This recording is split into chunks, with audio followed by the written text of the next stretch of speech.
nossa conversa hoje, eu queria já trazer o tema, que são vícios.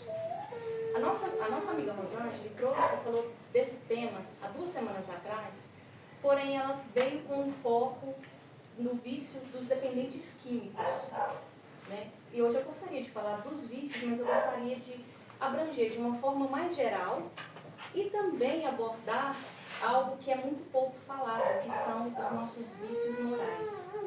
Porque os vícios, eles têm vários caminhos, eles têm vários segmentos aí e estão distribuídos. Então, o vício, ele não se define somente na dependência química, na dependência do álcool, do cigarro, né, que são tidos como as drogas legais, né, lícitas, né, que se compra em qualquer barzinho na esquina, né, cigarro, bebida alcoólica, qualquer criança pode chegar lá e pegar facilmente, né. Então, para a gente começar, a palavra vício vem do latim, vitium, que significa falha ou defeito. É uma imperfeição grave, uma disposição material que todos nós, independente de raça, de credo, de classe social, temos. Todos nós temos vícios, principalmente os morais. Porque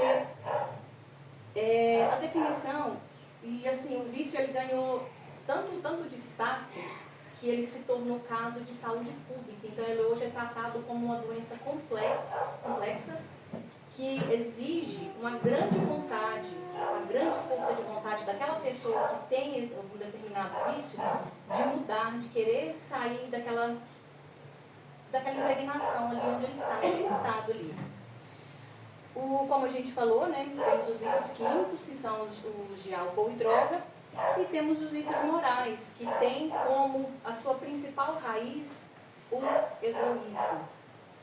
E vem atrás dele puxado aí pela vaidade, pelo ódio, pela inveja, orgulho, ciúmes, ganância, preconceito, vingança, avareza, preguiça, negligência e, como se diz, algo que acho que muita gente vai se assustar. Mas o excesso de trabalho também é um vício, que causa e nos traz também alguns malefícios também. Talvez não tão visíveis quanto, por exemplo, o vício das drogas e do álcool. Mas a longo prazo ele também vai trazer uma deteriorização do corpo. Não só do corpo material, mas espiritual também. Porque todos os nossos vícios, independente de que toquem eles sigam, a gente nunca pode se esquecer que a gente está sempre acompanhado dos nossos irmãos que estão no mundo espiritual, que esse que é o meio de nós não consegue enxergar. Então, quando você vai tomar aquela cerveja, ou você tem o seu cigarro, né, tem sempre algum companheiro espiritual que está ali, né, te sugando, querendo aproveitar, né, aquela sensação do momento. Mas aí quando você vai fazer uma fofoca, quando você vai falar mal da vida do outro, quando você está no excesso de trabalho, ou quando você está naquela preguiça louca, ou quando você conta aquela pequena mentira que você acha que não vai fazer mal, que é inofensiva, porque é pequenininha. Até nisso daí nós estamos acompanhados dos nossos seres, dos nossos companheiros de organização. Sim. Então, muitas pessoas, por exemplo, que têm o vício do cigarro, às vezes acordam de madrugada para fumar. E todos os dias, invariavelmente, naquele horário, naquele momento, faça chuva, faça sol, independente se a pessoa teve um dia mais estressante ou não. Tipo, você tem o hábito de todo dia às 3 da manhã para levantar e fumar. O Daniel, seu amiguinho obsessor, que está me escutando aí, vamos lá, está na hora, eu preciso da sensação da nicotina também, não é só você não, eu também preciso. E é justamente por isso que muitos de nós temos muitas dificuldades em abandonar isso. Porque a gente tem uma galera aí atrás de nós que depende desse nosso vício para sustentar o deles também. Porque muitas pessoas, às vezes, alguns jovens, ou até pessoas já em idade de amadura, desencarnam por excesso de bebida ou por uma overdose de drogas. E aí, a hora que chega do lado de lá, está tão perturbado que às vezes nem consegue entender que desencarnou. E aí, o que ele vai procurar? Ele vai procurar aquela mesma turma onde ele estava ali para desenvolver o seu vício, para buscar aquela sensação ainda, porque o pessoal lá continua usando a droga do mesmo jeito que estava. Então ele vai lá para aquele lugar e fica buscando o pessoal lá, os amigos. Tá na hora, usa mais um, fuma mais um cigarro, cheira mais uma carreira da cocaína, injeta mais um pouquinho, coloca mais um comprimido na boca. Então muitas das vezes é tão difícil nós nos desapegarmos disso, independente de qualquer que ele seja. Então, todos nós, a hora que a gente fala orai e vigiai, isso é muito sério. Porque nós precisamos realmente orar e vigiar o tempo todo. Porque, igual eu falei, a gente acha que aquela fofoquinha, né, aquele ato que às vezes a gente tem que ficar comprando alguma coisa pelo WhatsApp, ou ligando para alguém que a gente goste, que aquilo não faz mal, tá sim. De alguma maneira ou outra, a gente está se prejudicando, está prejudicando alguém. E aí? É hora da gente se perguntar. E se fosse o contrário? Se eu fosse o alvo daquela crítica, daquela fofoca, como é que seria? Será que seria legal? Será que eu iria gostar? Então, a gente tem essas veias, né, da dependência aí, e a gente tem os vícios distribuídos em duas vertentes principais. A da dependência, o vício dependente, que é esse vício que você faz, você mata e morre para conseguir o que você quer, que é o que nós vemos muito, né, infelizmente, hoje no mundo das drogas. E as pessoas ficam assim, vamos legalizar a maconha, vamos legalizar as drogas, e não sei o quê, porque aí vai perder, o traficante vai perder poder. Não vai. Leva engano nosso. O que talvez possa acontecer é de dar uma quebrada na questão da violência, porque aí o traficante não vai precisar mais do que é chamado mula ou avião, que é aquele atravessador, né, que vai levar a droga até o consumidor final, que é o usuário. Por quê? Porque ele vai estar legalizado, então ele vai ser simplesmente um comerciante como qualquer outro. Então talvez vai se quebrar esse ciclo da violência. Mas a gente vai estar entregando de bandeja o vício. Tanto é que nos países onde a maconha é legalizada, o aumento do consumo foi exorbitante depois da legalização. Por quê? Porque qualquer loja que você entra, qualquer bar que você entra, você compra maconha e outros tipos de droga, assim como você compra uma cerveja, compra um cigarro, compra uma cachaça. Então, esse vício da dependência, ele ainda traz esse viés da violência, todo junto com ele ali, né, que muitas das vezes destrói muitas famílias, né, deixa muitas vidas arrasadas. Por quê? Teve um caso de uma senhora lá em Brasília, uma das cidades satélites de Brasília, que o filho chegou a arrancar os canos de água de casa para vender, para conseguir a droga. Ele levou panela, levou os aparelhos domésticos, eletrônicos, os utensílios do dia a dia, arrancou janelas, portas da casa. O meu menino arranca até o fio da casa. Arranca Então, tudo. Torneira. Leva tudo. Esse é o vício da dependência. E aí depois a gente entra nesse viés aí do vício moral, que são esses pequenos hábitos que a gente começa aos poucos. Hoje eu vou fumar só hoje. Não, eu vou tomar uma cerveja só hoje porque o meu dia foi complicado, foi puxado. Vou tomar uma cervejinha só para relaxar. Não, mas eu vou tomar uma cerveja sem álcool.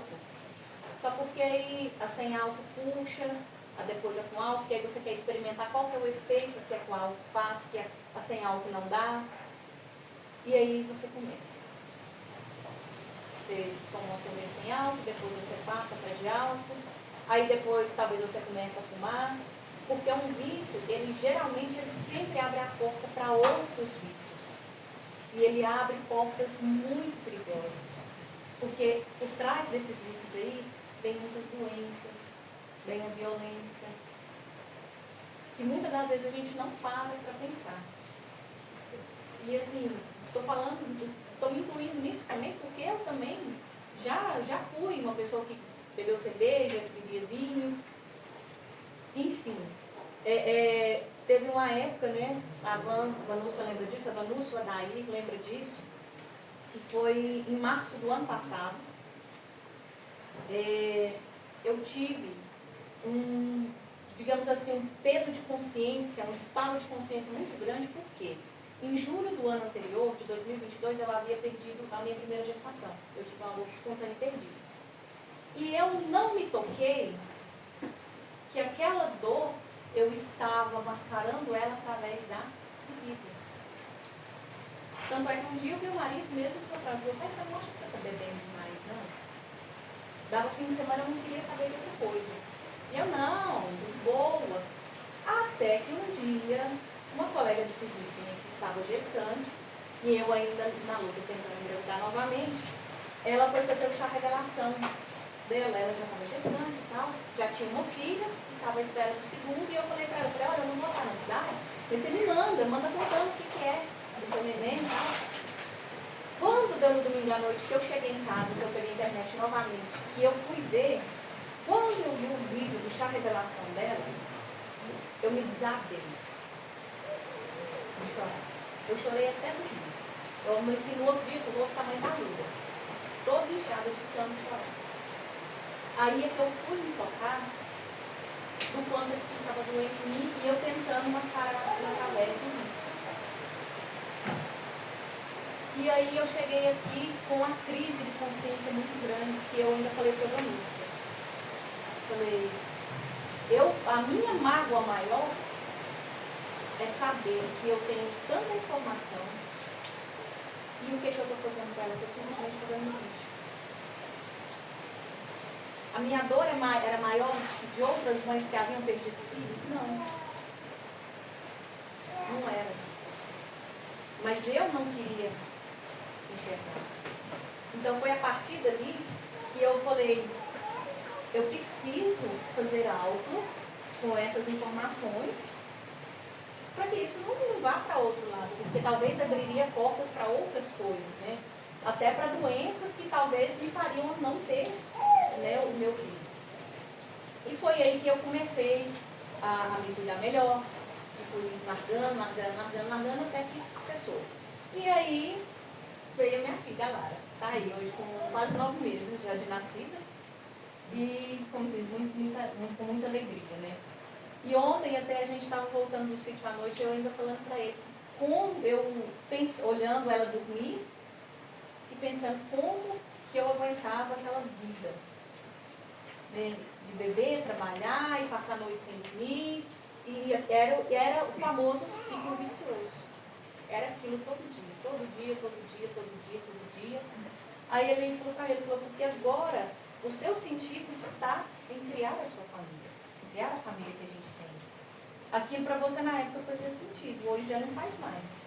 E realmente eu não sinto um tipo de falta de balada, de festas, de qualquer outra coisa que seja, principalmente que envolva bebida no meio, essas coisas, não faz um pingo de falta nenhuma. Eu falo para ele, hoje eu dou a vida para poder ficar quieto em casa e estar ali organizando as coisas. E deu um dia de segundo, quarto dia do lar, vou poder voltar a estar aqui, né, onde que me deu toda essa base, todo esse conhecimento, né, que ainda é mínimo, mas que já me fez sair de um estado e ir para outro. Já dei um pequeno passo, mas já foi dado. Então, o vício moral, talvez, de alguma maneira ou de outra, ele seja talvez até mais pesado do que o vício químico. Porque o vício químico, a gente está ali, está vendo ele, mas o moral, muitas das vezes, a gente simplesmente fecha os olhos, empurra a sujeira para debaixo do tapete e vai deixando passar. E vai deixando, e a hora que a gente se assusta, estamos nós doentes, solitários e se perguntando, e agora, o que eu vou fazer? Porque tem o vício da reclamação. E é chato a gente ficar perto de uma pessoa que só reclama o tempo todo, que fala mal de todo mundo o tempo todo. O vício da vitimização. O coitadinho, eu quero ser bom, eu sou bonzinho sempre, eu preciso dizer sim para tudo, porque se eu falar não, a pessoa não vai me amar. Isso também é um vício. E é um vício complicado, até que a gente se toca, que a gente não precisa disso. E aí, esse vício da vitimização, ele vai conduzindo para outros também. Porque a gente acaba ficando depressivo, a depressão vai levando a gente a abrir as outras portas dos outros vícios, talvez da bebida, talvez da maconha, talvez de uma outra droga mais pesada, até que talvez a gente chegue ao suicídio de fato. Porque, na verdade, esses outros vícios, querendo ou não, de alguma forma, ele nos leva ao suicídio inconsciente, né, que é o que a gente chama aí das pessoas que são viciadas em droga, álcool. Porque cada dia que passa, você está acelerando o seu desencarne. Foi o que aconteceu com o Dr. Luiz André, né, no nosso lar, no filme e o livro, deixa isso muito bem claro, né? Tanto é que depois do desencarne dele, ele ficou 8 anos no umbral, porque era o tempo que ele ainda tinha de vida aqui na Terra.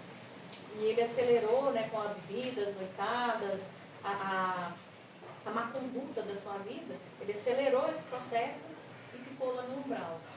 Depois desses 8 anos, que era o tempo dele ainda, nesse corpo carnal, e depois de uma oração sincera, aí sim, ele foi resgatado, né? O Dr. André Luiz morreu com câncer no aparelho digestivo, né, no peritônio. E essas pequenas coisas que no dia a dia a gente começa pequenininho, e aí depois a gente vai aumentando, roer a unha, puxar o cabelo, até aquela raspadinha de garganta, né?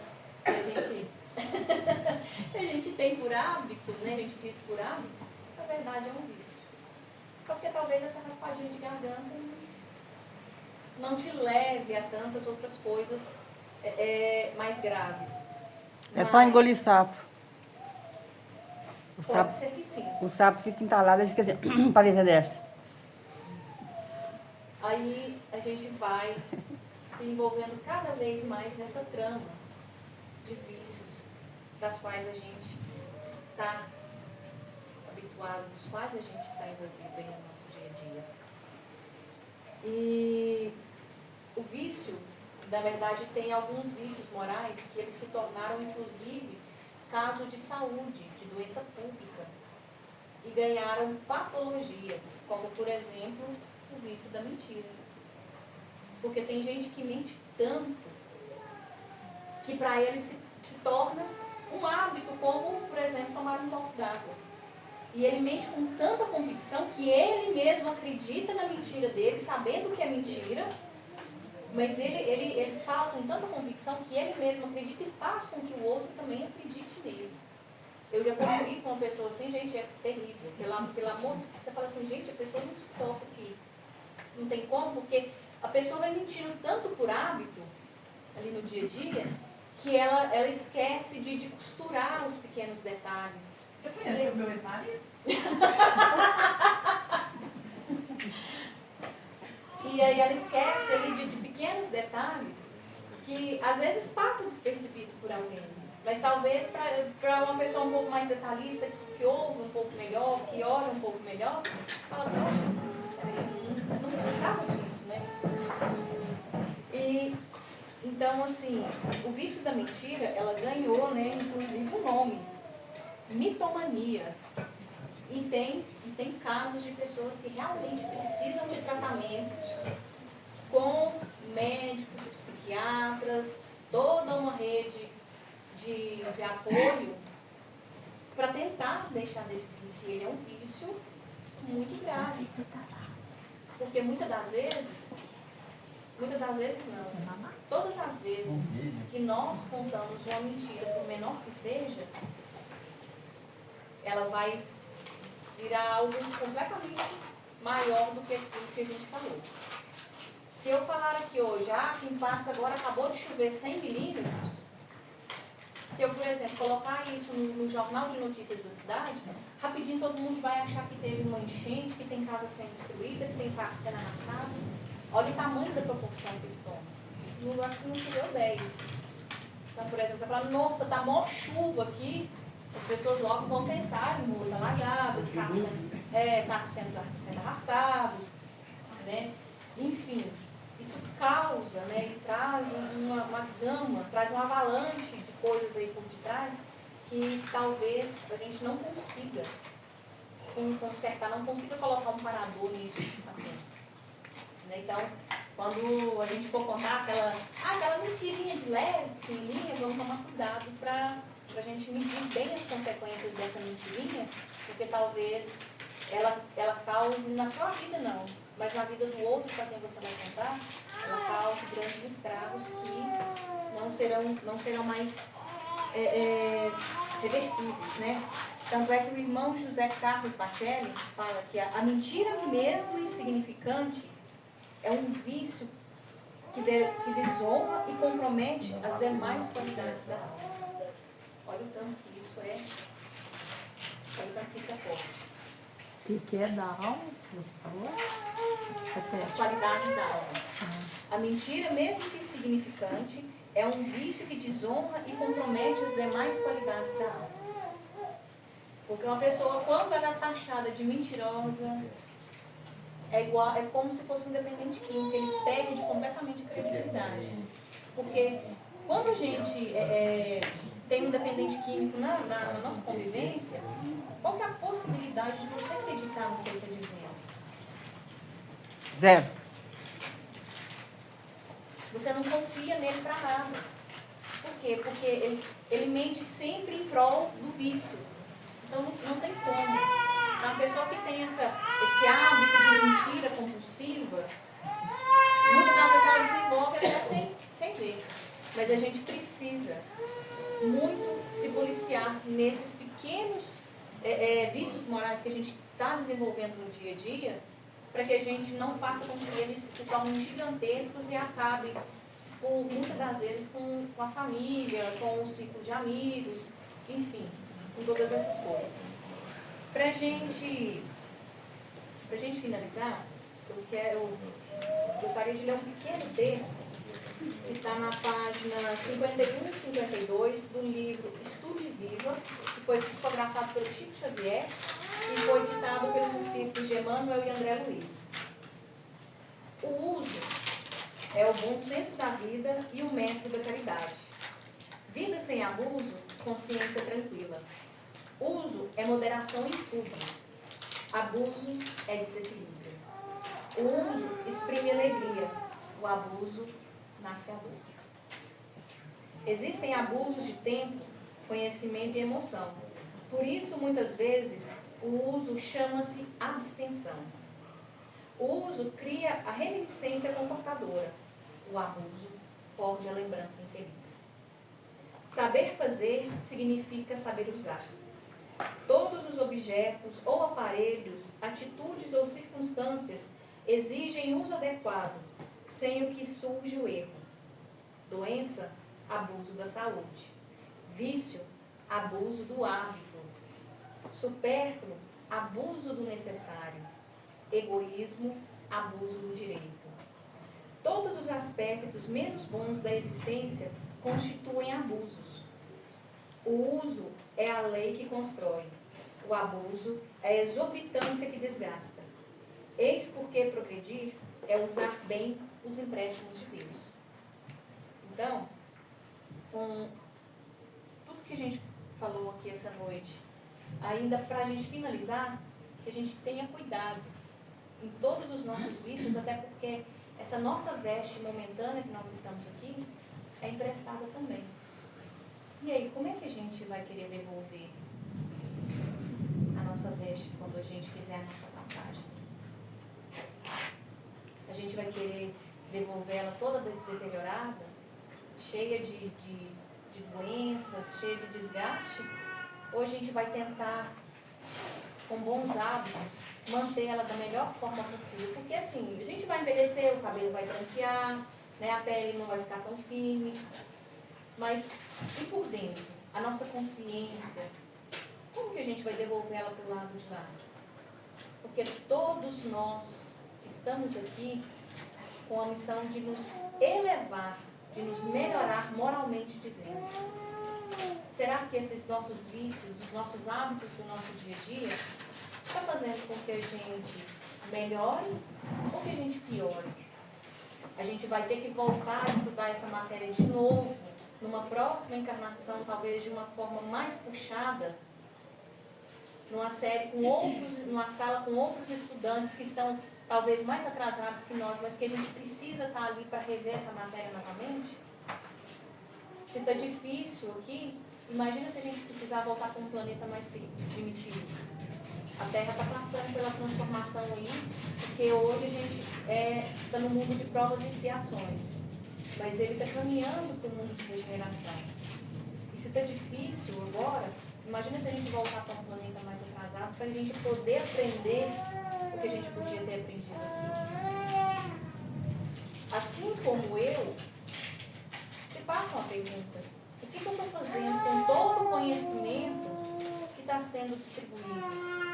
O que todos nós estamos fazendo aqui?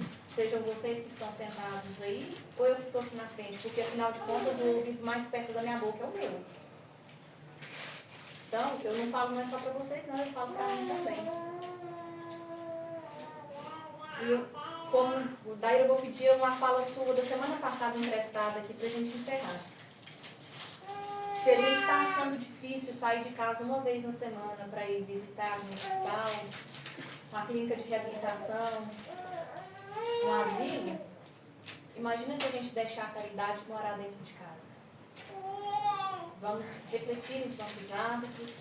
A caridade, muitas das vezes, é cura para muitos males, para grande parte deles, porque, afinal de contas, quando Jesus esteve aqui, o que ele mais fez foi caridade. Foi o exemplo que ele mais nos deixou, foi a caridade. Então, nesse mês de dezembro, né, que começou ontem, e que a gente sempre se alegra, deixa o coração feliz, porque está chegando o Natal, a cidade fica bonita, cheia de luzes, né, toda decorada, que a gente fica aí com o coração mais mole, vamos dizer assim, que a gente faz um monte de promessas lá no Ano Novo, no Natal, que a gente quer melhorar, a gente quer começar a dieta, quer fazer academia, quer estudar mais, que a gente também reveja, né, tudo isso que a gente passou nesse ano e talvez faça a promessa da renovação de melhorar os hábitos e melhorar os vícios. Vamos ler mais, meditar mais atividade física, menos fofoca, menos vícios de modo geral, para que a gente possa evoluir moralmente e devolver, quando a gente for chamado, essa nossa veste aqui, num bom estado, assim como a gente trouxe para cá quando a gente nasceu. Que todos nós possamos ter uma excelente noite, uma noite de muita luz, de muita alegria, e que possamos ter nesse mês de dezembro, não só nesse mês a gente encerre, né, esse ano de 2024 com novas perspectivas, com um novo olhar, para que a gente possa de fato fazer o nosso 2025 um ano diferente, um ano melhor. Muito obrigada a todos vocês.